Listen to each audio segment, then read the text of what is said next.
So my name is Kim Sims, and I'm the University Archivist at the College of William & Mary. I'm interviewing Virginia Forward Pate Wetter, also known as Dinny, a member of the William & Mary class of 1940.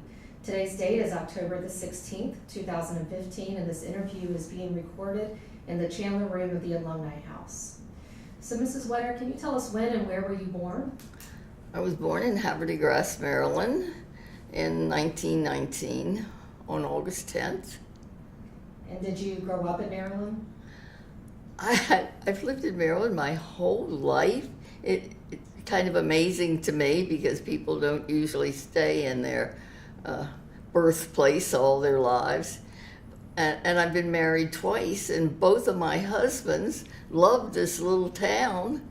One was from Georgia and one was from New York, and they both came to live there and never left till they died. So when did you attend William & Mary? I attended William & Mary between 1936 and 1940. So coming from Maryland, why did you decide to attend William & Mary?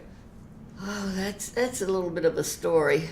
My mother was pretty modern for her day and age, and she and my father wanted me to go to college. I would be the first person in my family to have a college education. But she had one restriction. She did not want me to go to an all-girls school. She said it was normal for men and women to grow up together and to live together, and so she wanted me to go to a co-ed school. And we talked over various schools. I did not want to go to the University of Maryland.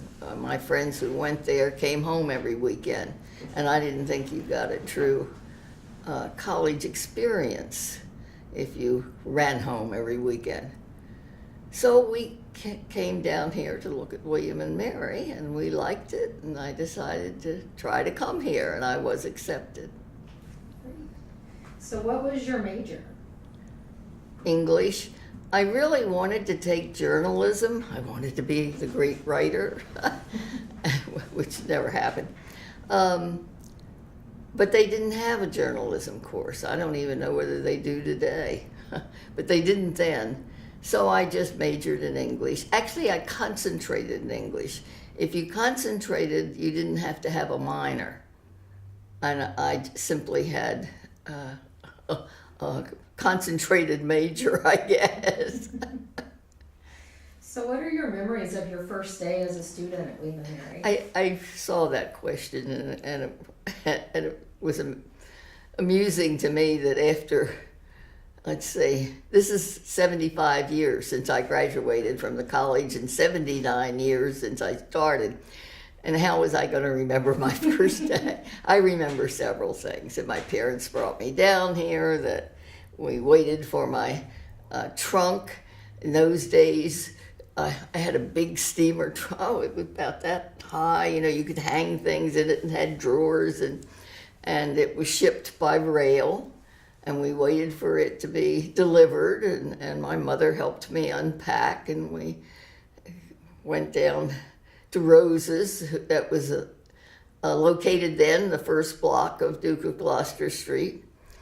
But then the first day when we had to register, I guess my most vivid memory is standing in line with a very nice girl that I had never met before, and her first name was Virginia, as mine is.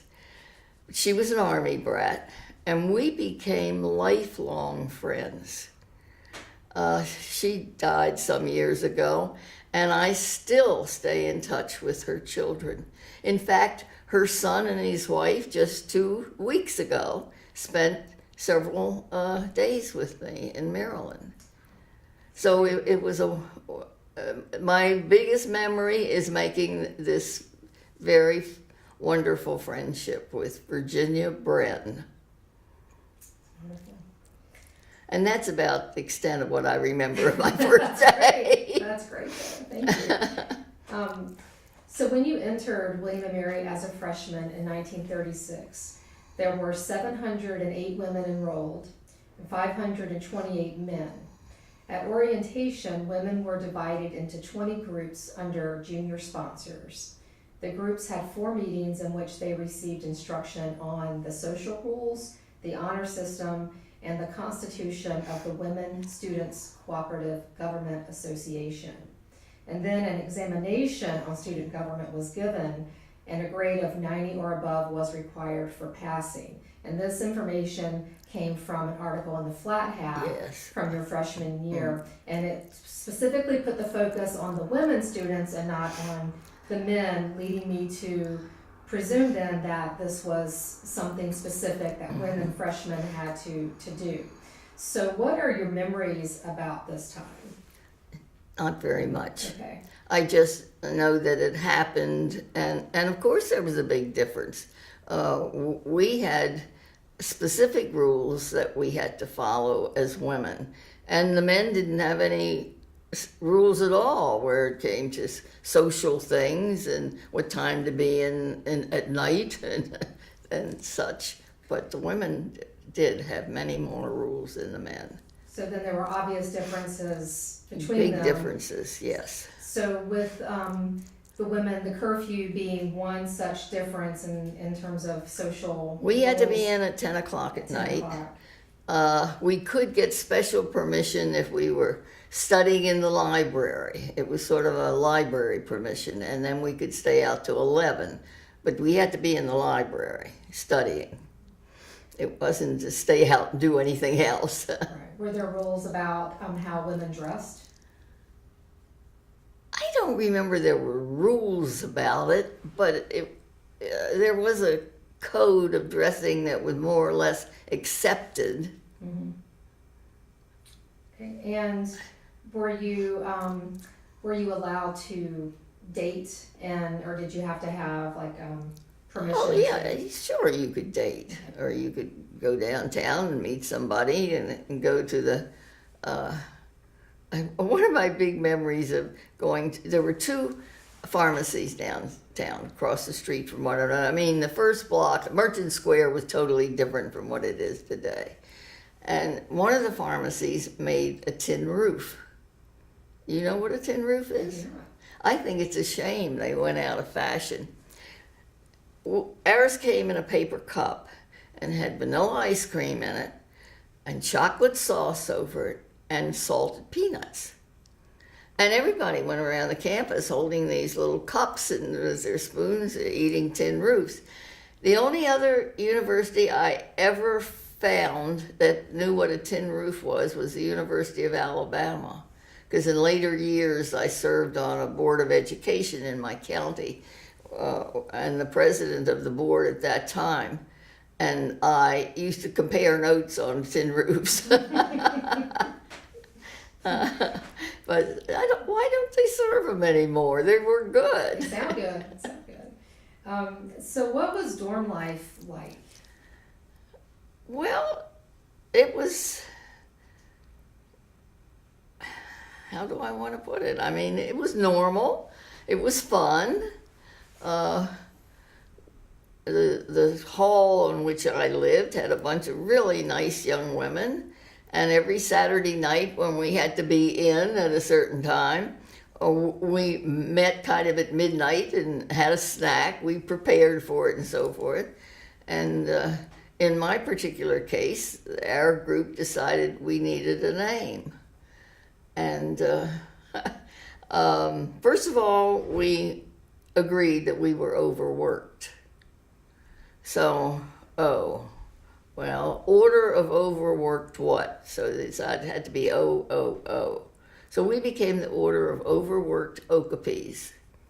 You know what an okapi is?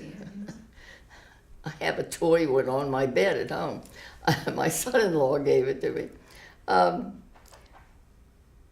The Washington Post ran an article that okapis were becoming an endangered species.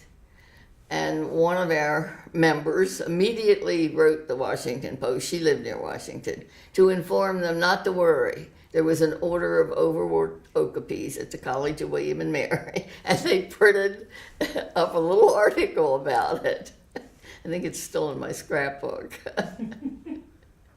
But anyway, we had fun. I mean, they were nice girls, and we enjoyed being together. But every Saturday night we had our little midnight meeting, and sort of caught up on the week and talked and ate.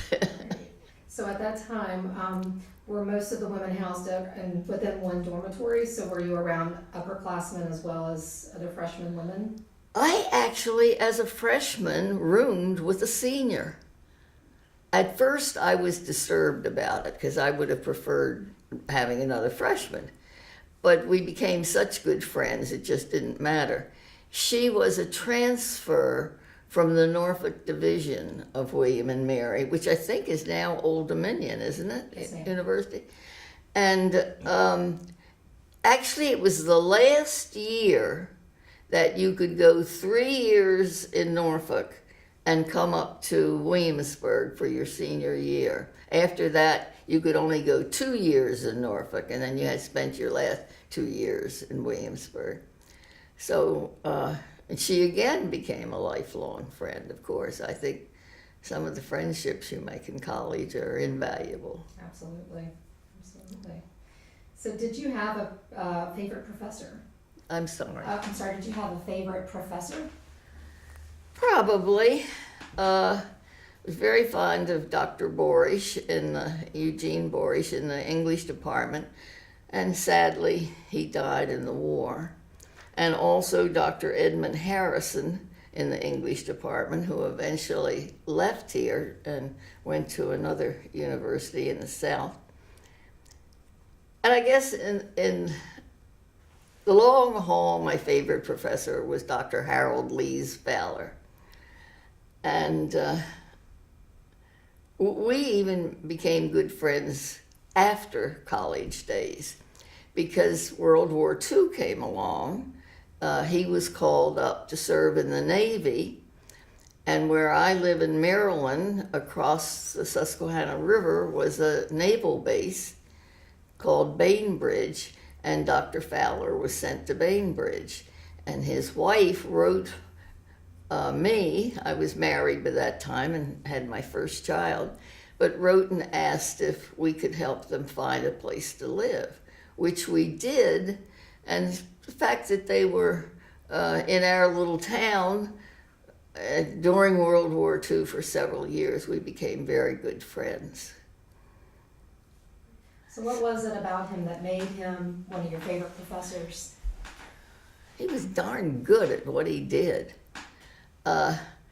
He made history come alive. He did a lecture on Henry VIII that was so popular that students who had been in his class, say, the year before when he gave it, would want to find out when he was going to give it again the next year, even though they were in other classes, and go back to hear it. And when my daughter Barbara was here in school, I think it was her senior year, he had retired by that time, she asked him if he would give that talk again about Henry VIII at a large club meeting. I'd forgotten which club it was, and they invited other people to come, and I drove down from Maryland just to hear it. And he would not let anybody record it. But he was very knowledgeable, very fair, and just a excellent professor and teacher. So how challenging were your studies at William and Mary? They were very challenging. I thought William and Mary was truly tough in those days. And I certainly know I had to work hard to maintain the level that I wanted. And one of your questions in there was, which interested me, was, did I think it was as hard today as then? I'd have no way of knowing. I don't know whether it is or it isn't. But I always thought then that it was really a tough university and that I was getting an exceptionally good education. So how did you manage the workload? Well, you studied a lot. you,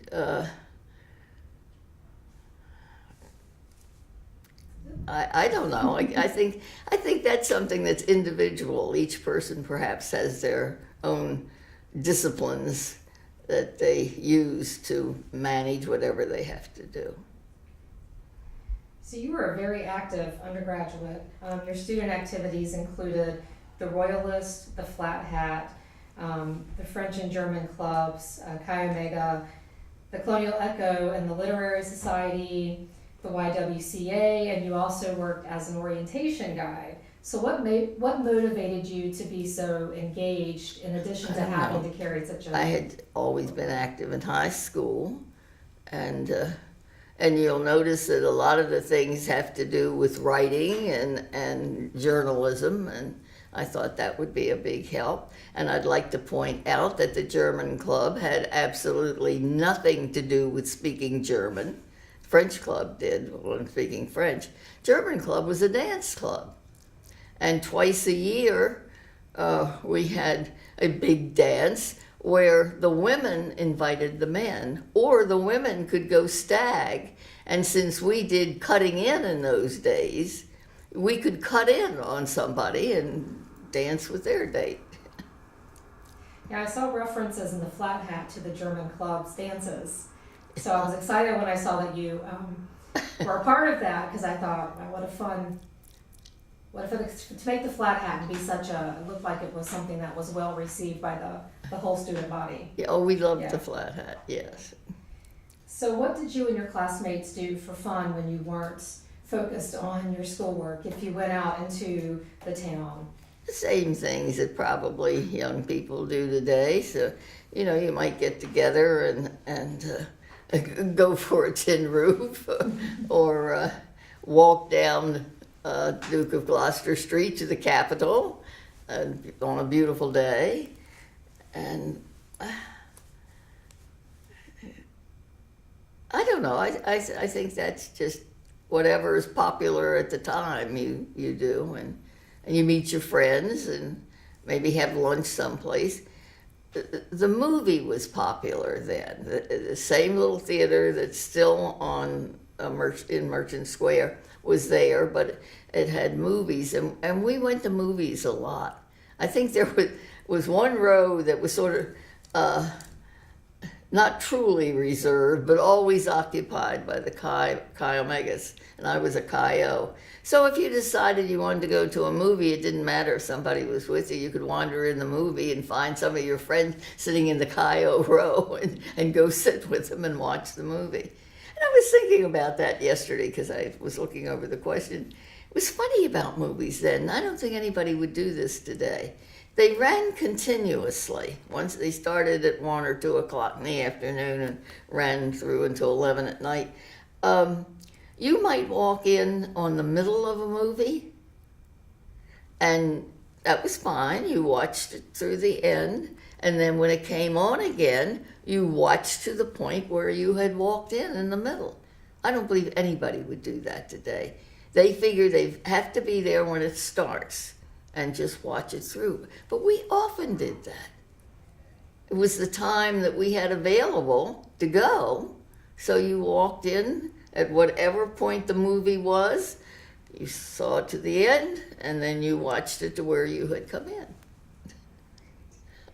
So the next couple of questions are really more for curiosity's sake, because we don't know much about the William & Mary mascots, and I think a lot of people are really surprised to hear that there was a pony mascot that Hear came about in Wampo. 1937, and that his name was Wampo after the Flat Hat had a naming contest. So what are your memories about that time? Like, did the addition of this pony generate a lot of excitement among the student body? Vivid. Well, everybody loved Wampo. He's cutest pony. And you didn't think of Wampo without thinking of Tim Hansen. Tim was the one who took care of Wampo, ran Wampo up and down the side of the field, and Tim and Wampo were always together.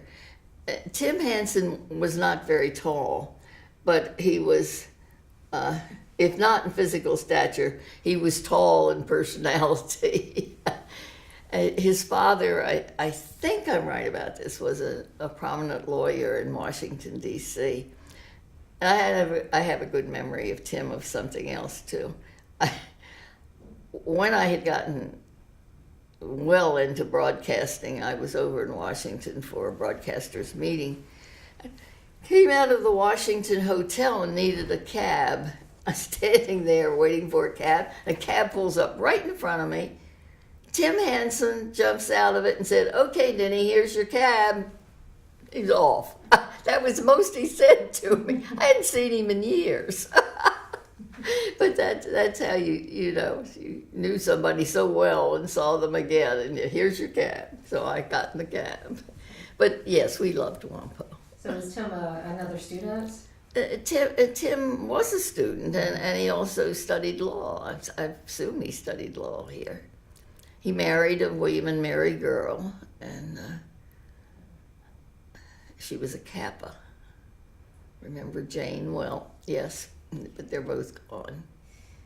So in 1938, Georgia O'Keeffe received a Doctor of Fine Arts at commencement, and there was an exhibit of her art at PBK Hall. And I was just curious if you had the opportunity to see either her or her paintings. No, I did not see her. I knew she was coming and she was here. Years later, when I was in Santa Fe, I think that's where it was, or Albuquerque, well, one of them, I went to her studio and saw some little mention in all the blurbs about her that, she had been at William and Mary. But it was the end of the year, and I have an idea I had already gone home. So President John Stuart Bryan was known for hosting annual Christmas parties, which required faculty and townspeople to dress in 18th century costumes. Students had to come in costume, but were not required to wear 18th century inspired costumes due to the added expense. And in 1938, Abigail Rockefeller attended. And I'm curious if you ever attended the Christmas parties. And Always. So, could you describe what they were like from a student's Always. perspective? Everyone looked forward to those Christmas parties. The students didn't have to dress in colonial costumes, but they were asked to dress in a costume. And for years, I think I kept the one that I wore each year. But they were fun, and we'd watch the Rockefellers come in with President Bryan and march onto the stage, and the parties were just really great. So what were the costumes generally like for students? Their costumes were beautiful because they all were colonial costumes. They were all dressed as they would have dressed when the college was new. But with your costume. And My costume, it wasn't a colonial thing. Right. I don't know how to describe it. It was just something that I had gotten. We had costume parties then. I don't think anybody has costume parties today, do they? I haven't heard of one in years. Not that kind of costume party anyway. And actually in the university archives we have President Bryan's colonial costume from the wig all I the could way down still to the see him in suits. my mind's eye. That's great. So what were your aspirations upon graduating from William and Mary? I wanted to be a writer. I had written the great American novel when I was 10 years old, and it was actually published in our local weekly newspaper, a chapter at a time, written by little Miss Virginia Forwood. I'm sure I still have all those newspapers sitting away somewhere. My first job was in Philadelphia at the Standard Oil Company of Pennsylvania. And it was so funny because I don't remember yes, I do remember how I got there. I had several interviews in Philadelphia, one of them being with Curtis Publishing. Curtis Publishing, today's people wouldn't believe this, would only pay me $15 a week. Standard Oil Company, I went to interview there in public relations job, paid me $85 a month. So I took the one that paid me the most because I didn't want to ask my parents for money. And believe it or not, I found a room to rent in a boarding house that I could afford on $85 a month. I could eat on $1 a day, 15 cents for breakfast, 35 cents for lunch, 50 cents for dinner, and saved $5 each month. So think what inflation has done to us. Just incredible. Imagine one of William and Mary graduates today hearing that they could get a job at $85 a month. They'd want it $85 a day, I'm sure. You've alluded to this earlier regarding the friendships that you had, and wonder if you could go into some more detail about after graduation, you're being able to stay in contact with the friends you made while at William and Mary. We stayed in contact with writing letters, with telephone calls. It wasn't daily contact, but we stayed in touch. It's not like today with the cell phones and the computers and the emails but we certainly stayed in touch to the point of continuing our friendships. I had two roommates. For 3 years, we lived together in the Chi Omega house. One of them lived in New Jersey, and one lived in Pennsylvania. And each Christmas, we met in Philadelphia for lunch.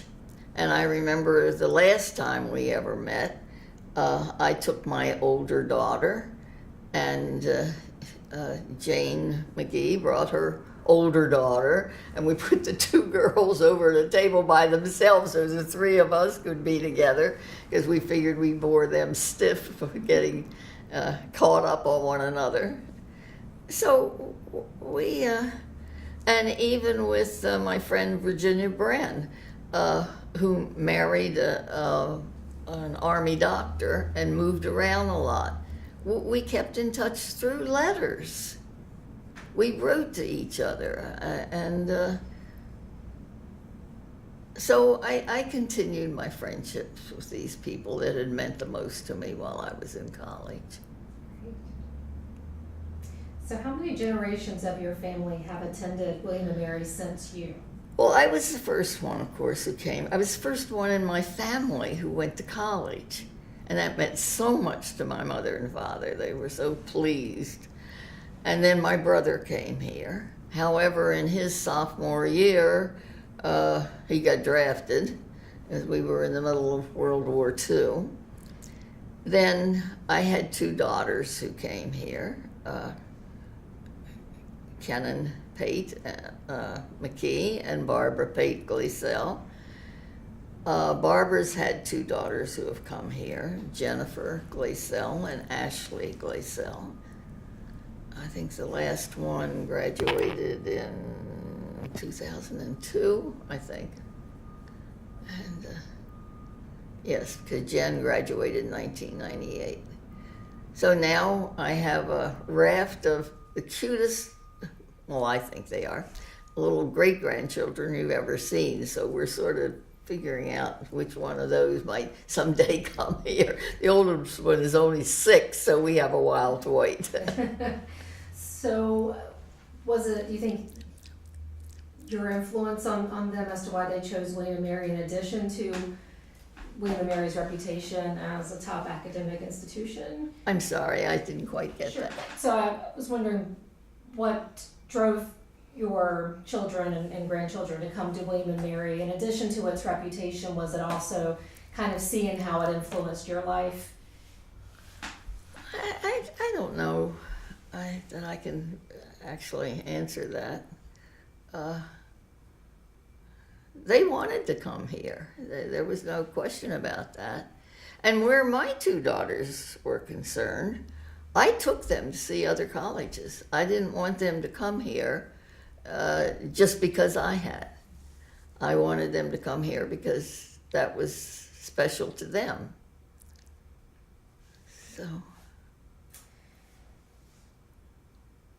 So, in your opinion, maybe based more on the experiences of your children and grandchildren, what do you think has changed most on campus or about the student body since your time? Look, there have been so many changes on campus in 75 years. I wouldn't know where to start. First place, when I came here, the campus ended at the end of the Sunken Garden.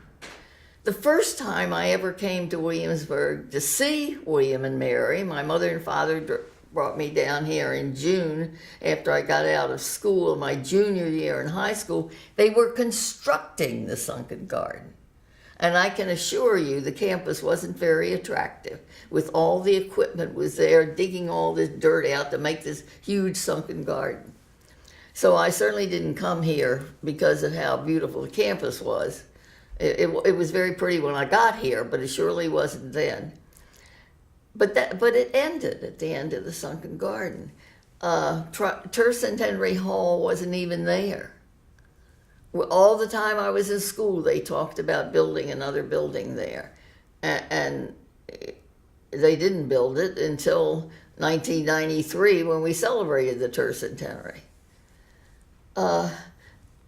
The library, I don't know what they used what was the library for me anymore. The back of the Wren building, it was the first building on the right. So Tucker? I guess, yes. Mm-hmm. But that was the library when I was here. So stop and think of all the changes. Even by the time that Kennan came here as a freshman, they had started building everything out in the back and then came building by building. In fact, they were so crowded that year that across Jamestown Road, back in some kind of a housing area, the college was renting apartments. And she lived, I don't think Barbara did. I think it was Kennan who lived there. I may be wrong about that. And lived in this apartment with several other freshman girls. So the changes have just been tremendous over the years. So you have served William & Mary in several ways as an alumna, serving on the William & Mary Foundation Board and the Fund for William & Mary Board. Why was it important for you to stay involved with William & Mary after graduation? I liked William & Mary. The first 5 years after I got out, we were at war.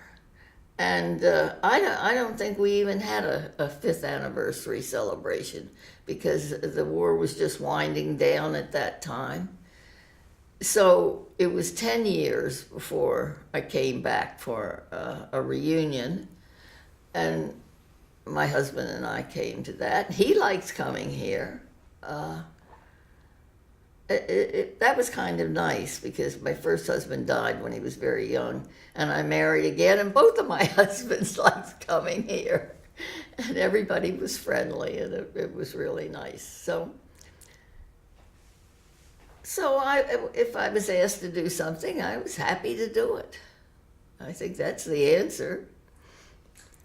Well, as a result of your staying involved, I mean, in 1969 you received the Alumni Medallion, and in 2006 you received an honorary degree. So will you describe those experiences and what they meant to you? They meant a lot. It was wonderful in the first getting the Alumni Medallion, and I was the first one in my class to get it. But the honorary degree was just up in the sky. I had no idea that I'd ever get anything like that. Years ago, I had wanted to go back and just get a master's degree. And somehow or another, I never had the time. I mean, my first husband died, and I took over his business, the radio stations, and then I had the 3 children and getting them through college, and there just wasn't the time to do it. I was going to go up to University of Delaware. We're only 20 miles from University of Delaware and try to get a master's degree. At that time, I remember I was on the Harford County Board of Education in Maryland. And I talked it over with the superintendent of schools. And he said to me, in your profession, what will a master's degree do for you? And I said nothing. And that was true. I didn't need it. And he said, you're already doing more than most people your age. He said, you have 3 children, you're taking care of them, you're preparing them to go to college, and you're running a business full time.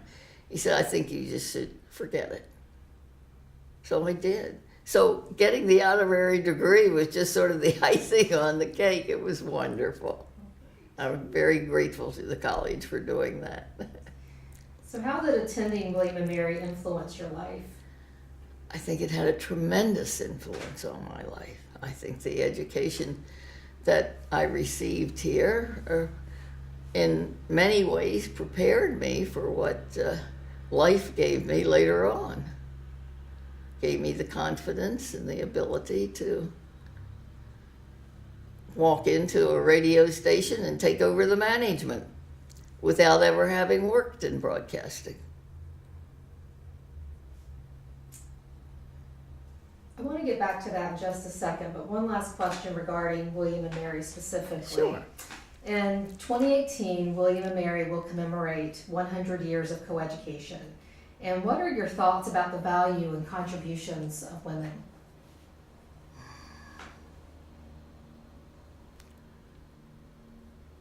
I think women have come a long, long way, but I think women can do more. I think we still at times tend to sit back and let men take the reins and run with them. I think there's a lot more that William & Mary women graduates could even do for the college than what they're doing now. And I hope they'll realize that and take advantage of it. So if you don't mind, I would like to ask some more questions regarding your career running a business, because at the time that you did so, it wasn't very common to see women running businesses and doing so successfully. So would you mind sharing with us how you came to take the reins of this business and can continue to see to its success? Well, let me go back a little bit. There was a time when my first husband, Jason Pate, thought he might get called back into the Army because of some international situations going on in the world, particularly between North and South Korea, and he decided that if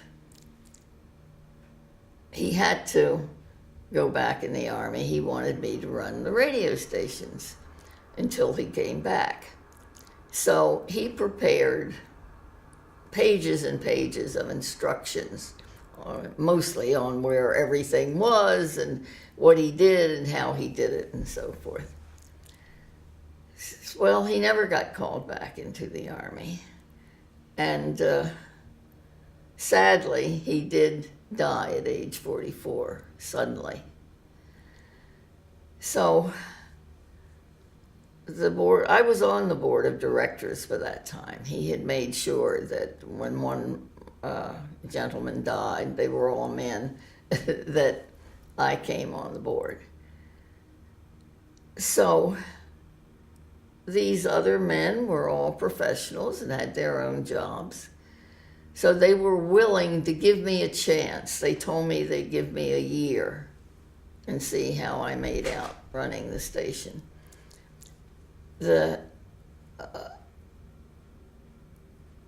the auditor, not auditor, but CPA, was immensely helpful. He was a friend as well as our CPA.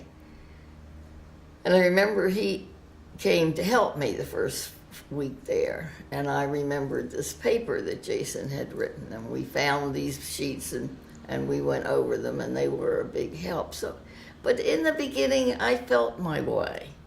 The sales manager was a big help. The program director was a big help. They didn't want to lose their jobs. They wanted everything to keep going. So they were more than willing to help me. And my husband had told me something that served me well for many years. He said, if there is a problem and you need to make a decision, listen. Listen to what everybody says. You keep quiet. Let the rest of them talk about it. And then slowly it will come to you in your mind what the right path is to follow. And that's what I would do when I wasn't sure about something. And sometimes the sales manager had one point of view and the program director had another one. The engineer had still another one. But I'd listen and then I'd think about it, and it served me well. It worked. And then, of course, you stay in the job and you get accustomed to it. I used to laugh. American Women in Radio and Television would ask me to speak to women about having a broadcasting career. And I used to say, I'll come and talk to them, but I didn't start at the bottom. I started at the top. But it all worked out by thinking. And so you helped lead it from radio to television? I was never in television. I was only in radio. No, I wasn't. I eventually got into cable television, but I was never that active in it. But we did have a cable television franchises where I live, and we actually ended up merging with Comcast. So at the time you were running the radio stations, were you the only woman or one of a few number of women? When I first got into management, I was one of probably 5 women in the entire country that was in general management. I knew 3 of them. One was in the state of Washington, one was in New England, one was down in North Carolina. Is there anything else you'd like to add about William and Mary? I'm glad I came to William and Mary, and I think it was a big help to me to have had the liberal arts education that I had here. And I love coming back, and I just want to thank you for asking me to do this. And it was very thoughtful, and I'm glad I could do it. And I hope I've come up to your expectations. Absolutely. We thank you as well. Thank you. That's great.